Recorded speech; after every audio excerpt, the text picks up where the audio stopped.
तार साहब, इस वक्त अमरीकी सदर जो हैं, एक तो उन्होंने पाकिस्तान और भारत के दरमियान सीज फायर करवाया था। इस वक्त उन्होंने ईरान और इसराइल के दरमियान भी वो कहते हैं मैंने सीज फायर करवाया है, और वो उसका पूरा क्रेडिट ले रहे हैं। और दूसरी तरफ उन्होंने ईरान के ऊपर एक पार्टिंग शॉट खेली, जिसमें ईरान की जो न्यूक्लियर साइट्स थी उन पर हमला किया, एनरिचमेंट का इंफ्रास्ट्रक्चर जो है वो तबाह किया। और अब वो कहते हैं कि ईरान कभी भी काबिल नहीं होगा। और अभी उन्होंने इसराइल को भी धमकी दी है कि भाई तुम दोबारा हमले ईरान पे करने बंद करो। और जो ईरान ने कोशिश की कतर के अंदर हमला करने की, उसके बारे में कहा जा रहा है कि वो मैनेज्ड हमला था, वो पहले ही बता दिया गया हुआ था। और ये एक कतरियों को भी पता था और अमेरिकन को भी पता था। डॉक्टर साहब, अब आप क्या समझते हैं, ईरान हमेशा हमेशा के लिए कमजोर हो गया है? इसराइल इस मिडिल ईस्ट की सुपर पावर है। What do you make of that sir? नहीं चीमा साहब, मैं इस चीज से डिसएग्री करूंगा आपसे कि जो ईरान है वो हमेशा के लिए खत्म हो गया है। इसमें नहीं, बिल्कुल मैं एग्री नहीं करूंगा। इस वक्त रॉयटर्स और इसराइल की कई न्यूज एजेंसियां हैं वो ये बता रहे हैं कि डोनाल्ड ट्रंप साहब के हमले जो है वो पेनिट्रेट नहीं कर पाए उनको कंप्लीटली नुकसान पहुंचाने के लिए। दूसरा एक सबसे बड़ा साइन है कि अगर हमले होते तो रेडिएशन होती बहुत बुरे तरीके से, रेडिएशन भी इतनी ज्यादा रिपोर्ट नहीं की जा रही। दूसरा चीमा साहब, देखिए इसराइल ने फिर 2 हमले किए थे डोनाल्ड ट्रंप साहब के अनाउंस करने के बाद। वो वजह क्या थी? एक हमला उन्होंने एक जो मिसाइल है उसी जगह पे मारा है जहां पे हमले किए जाते थे, जहां पे पहले बंकर बस्टर जो मारे गए थे। दूसरा हमला किया गया था, 2-3 हमले किए उन्होंने। दूसरा हमला था कि ईरान का एक रडार सिस्टम अभी बचा हुआ था, उसको तबाह करना था, वो तबाह कर दिया है। एक एटॉमिक साइंटिस्ट को मारना चाहते थे जिसका नाम सदीकी साबर था, उसके वो अपने पेरेंट्स के घर तेहरान छोड़ के जा चुका था, इनकी मुखबरी थी, वहां जाके उन्होंने तीसरा मिसाइल मारा और वो शहीद हो चुका है। अब वो सलाहियत के बारे में बात करूंगा। इसराइल ये समझता था शायद ये आखिरी साइंटिस्ट है जो हमने मार दिया सदीकी साबर, लेकिन ईरान ने उसके जवाब में दिया कि हमारे पास 150 से ज्यादा 150 से ज्यादा साइंटिस्ट मौजूद है और हमने उनको छुपा के रखा है। ये दूसरी चीज। तीसरा, इस सारी चीजों के अंदर यूरेनियम कहां है जो 60% उन्होंने कर लिया था, उसकी कोई खबर नहीं आ रही है। दूसरी चीज ये है। तीसरी बात, इसमें सपोर्टिंग आर्गुमेंट दूंगा, हमारे सेक्रेटरी डिफेंस पीट सैक्सवर्थ ने ये खुद स्टेटमेंट दी है कि इस कबल वक्त है कि हम असेस करें कि हमने उनको कंप्लीटली न्यूट्रलाइज कर दिया है, उनके एसेट्स। ये अभी तक कोई नहीं मान रहे। अब इससे आगे चलते हैं कि ईरान अब कहां जा रहा है, कहां रुकेगा, क्या चीजें हैं। मेरे ख्याल में डोनाल्ड ट्रंप साहब ने आज फिर दोबारा एक दफा नेटो में शमूलियत के जाने से पहले फ्रस्ट्रेशन का इजहार किया है, बल्कि उसमें पहली दफा कहते हैं हिस्ट्री में कि एक अमेरिकन प्रेसिडेंट इसराइल को गाली भी दी। उन्होंने एक बड़े लफ्ज इस्तेमाल किए जो आज तक किसी सदर ने इस्तेमाल नहीं किए। ये फ्रस्ट्रेशन था। दूसरा, इंटरनल इश्यूज हैं इस वक्त अमेरिकन। हमारी जो सिचुएशन रूम था उसके अंदर तुलसी गैबर्ट मौजूद थी या नहीं थी, उसकी तस्वीर सामने नहीं आई, क्लैरिफिकेशन आ रहे हैं। इसका मतलब है इंटरनल इश्यूज भी मौजूद है। तीसरा, हमारा मिड टर्म इलेक्शन आने वाले हैं, लोग इस सारे हादसे को, इस ईरान इजराइल जंग को उस तनाजर से भी देख रहे हैं। लेकिन यहां पे जो सबसे ज्यादा इंपॉर्टेंट बात थी, डोनाल्ड ट्रंप साहब की क्रेडिबिलिटी थी। अगर यहां से कमजोर पड़ेंगे, उसके बाद यूक्रेन और रशिया का क्या बनेगा, पाकिस्तान भारत का क्या बनेगा, और दूसरा ताइवान का क्या बनेगा। सारी चीजें इंटरनेटेड है एक दूसरे के साथ, अगर देखा जाए।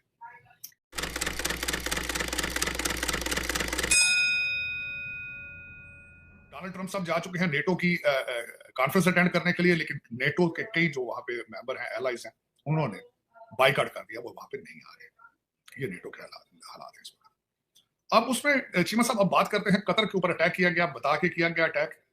एक तो मैं देखने वालों को, अपने दोस्तों को ये बताना चाहूंगा कि वहां पे Qatar, Bahrain, UAE, Kuwait, Syria, Iraq, यहाँ पे 7 से 8 आर्मी बेसिस हैं तकरीबन, जहां 40 से 50 हजार सोल्जर अपॉइंटमेंट है। कतर के अंदर 85 के करीब, जो 85 के करीब तैयारे वहां मौजूद थे, जिनको टाइमली निकाल लिया गया है। अब इस वक्त यहाँ आज लोग वाशिंगटन डीसी में ये भी डिस्कस कर रहे हैं कि क्या ये नुगा कुश्ती है। ईरान के ऊपर अटैक करने से पहले ईरान को बताया जाता है कि हम आपके ऊपर अटैक करने वाले हैं, आप जरा हट जाइए साइड पे। उस पर ईरान जो है वो पहले कतर को इल्जाम करता है कि हम अटैक करने वाले, दूसरी पीछे हट जाओ। तो लोग ये कंफ्यूज हैं कि किस किस्म की जंग है, ये किस किस्म की नुगा कुश्ती है। कई इसमें से इस वक्त स्पेकुलेट करने वाले कई चीजें स्पेकुलेट कर रहे हैं। लोग पाकिस्तान के अंदर, हमारे आर्मी चीफ साहब ने, पाकिस्तानी गवर्नमेंट ने ट्रंप साहब को नोबेल पीस प्राइज के लिए नॉमिनेट किया था। ये छोटे बच्चे जो चंद अमीर लोगों के आवारा बच्चे हैं, वो मुसलसल इस पे अपने लब कुशाई कर रहे हैं जी कि ये क्यों दिया गया है, तो ये इसने तो हमला कर दिया। उनके लिए अर्ज ये है कि हमारे पाकिस्तान ने अपनी जंग को रोकने के लिए कहा था, कि उन्होंने हमारी और भारत की एक न्यूक्लियर वार को रोका है और वो वाकई रुकी है, उसके लिए इनको नोबेल पीस प्राइज दिया गया। तो मेरे ख्याल में जिस तरीके से अमेरिकन इस वक्त देख रहे हैं, डोनाल्ड ट्रंप साहब की जो पार्टी है वो इसको इस तरीके से, इस लेंस से देख रही है कि डोनाल्ड ट्रंप साहब ने ना सिर्फ तीसरी आलमी जंग को रोक लिया है, बचा लिया है, बल्कि हरमुज के अंदर जो ईरान करना चाहता था, बल्कि उनकी कैबिनेट ने, पार्लियामेंट ने अप्रूव भी कर दिया था कि इसको बंद कर दिया जाए। और उससे जो इन्फ्लेशन होनी थी वो एक बहुत अनबिलीवेबल सारी दुनिया के लिए। बल्कि जो ही डोनाल्ड ट्रंप साहब ने ट्वीट करके मुबारकबादें दी, God bless America, God bless Iran और इसराइल कहा, तो तेल की कीमतें 8-8-9-9 डॉलर पर बैरल गिर गई। तो इस वक्त मुझसे बार बार पूछा जाता है, क्योंकि मैं ट्रंप सपोर्टर हूं, कि जी डोनाल्ड ट्रंप से कुछ नहीं कर पाए कुछ। मैंने कहा 12 साल की तैयारी, ओबामा ने weak foreign policy, Donald Trump साहब 100 दिनों के अंदर कौन सा जादू है? या तो को पाकिस्तान से जिन्नात उधारे ले दें हमें, वो 5-6 जिन जो है वो मैडम पीरनी को कहा कि उनको अगली फ्लाइट पर बिठा दें पाकिस्तान से अमेरिका, और वो डोनाल्ड ट्रंप साहब इस्तेमाल करके सारी चीजें जो है ठीक कर लें। या तो ये तरीका हो सकता है नॉर्मल तरीके से, इंसानी तरीके से। 12 साल का जो एक वीक फॉरेन पॉलिसी है 100 दिन के अंदर फिक्स नहीं हो सकती। It is impossible. फिर दूसरा कहा जाता है कि जी आप वकील हैं, आप जर्नैलों को सपोर्ट करते हैं, आपके जर्नैल ये कर गए। मुझे ये बताएं कि सैयद आसिम मुनीर फील्ड मार्शल के पास कौन सा ऐसा जादू या जिन है कि वो सारी फौज को, सारे पाकिस्तान को चंद दिनों के अंदर ठीक करते? It is not possible. He is a gentleman himself, he is a field marshal. और मैं मुसलसल इस चीज को डिबेट करने के लिए तैयार हूं कि 14 अगस्त यौम आजादी थी, 10 मई भी यौम आजादी थी, 10 मई भी यौम आजादी थी। 80 त्यारे जब लेकर आने थे, 5-5 मिसाइल साथ लेकर, 400 मिसाइल मारने का इरादा था, गाजा बनना था, गाजा। आज देख लें ईरान की हालत क्या है, आज देख लें गाजा की हालत क्या है। और ये तीनों की तीनों पार्टियां, शुक्र है ये हमारे फील्ड मार्शल साहब ने नहीं बनाई, लेकिन बनाई फौज ने, तीनों पार्टी।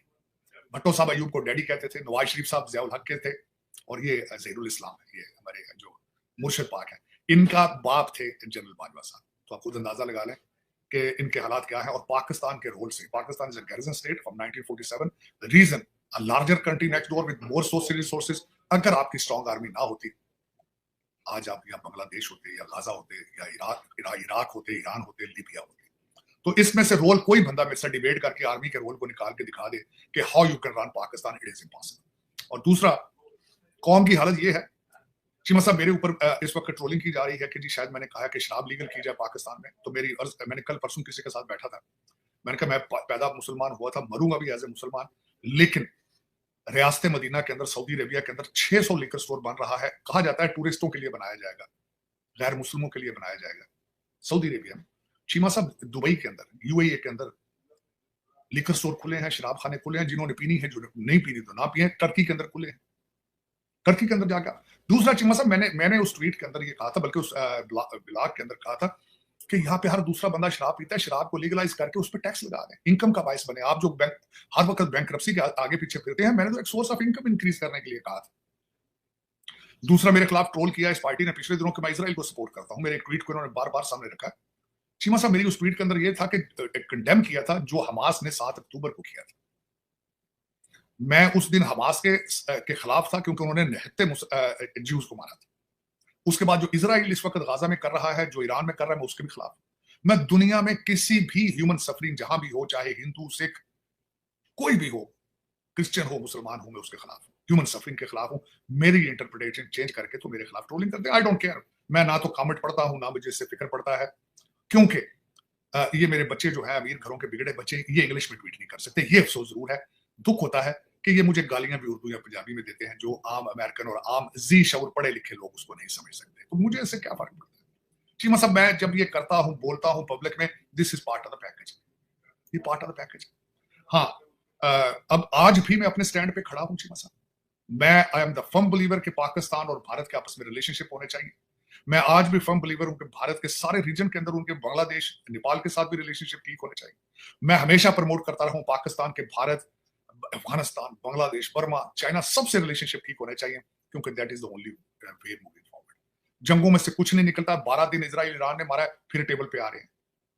तो मैं ये कहता हूं कि बजाय आप हथियारों पे पैसे खर्च करें, तालीम पे खर्च करें, एक दूसरे की बहबूद पे खर्च करें, प्यार के अलावा, दूसरी लव के अलावा, डायलॉग के अलावा, there is no third way to move forward.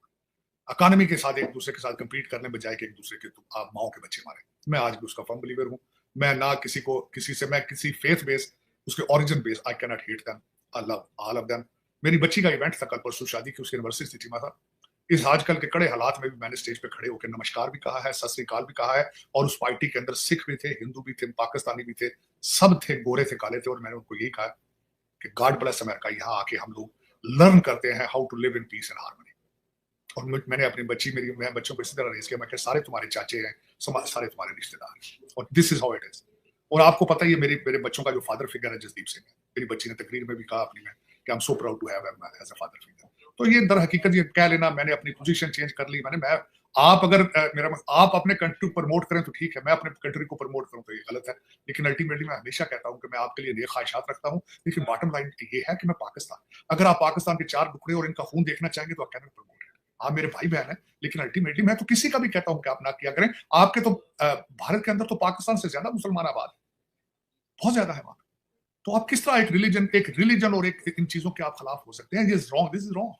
Israel हो, ईरान हो, पाकिस्तान हो, भारत हो, यूक्रेन, रशिया हो, दुआ करनी चाहिए कि जल्द अज जल्द सारे तनाज़ाती मामले डायलॉग के जरिए ठीक हों, we move forward with prosperity and peace. बिल्कुल सही कहा आपने ताड़ साहब, और आप इसमें तो कोई शक नहीं है, हमेशा ह्यूमैनिटी की बात करते हैं, दुनिया के जिस फोरम पे भी खड़े हों।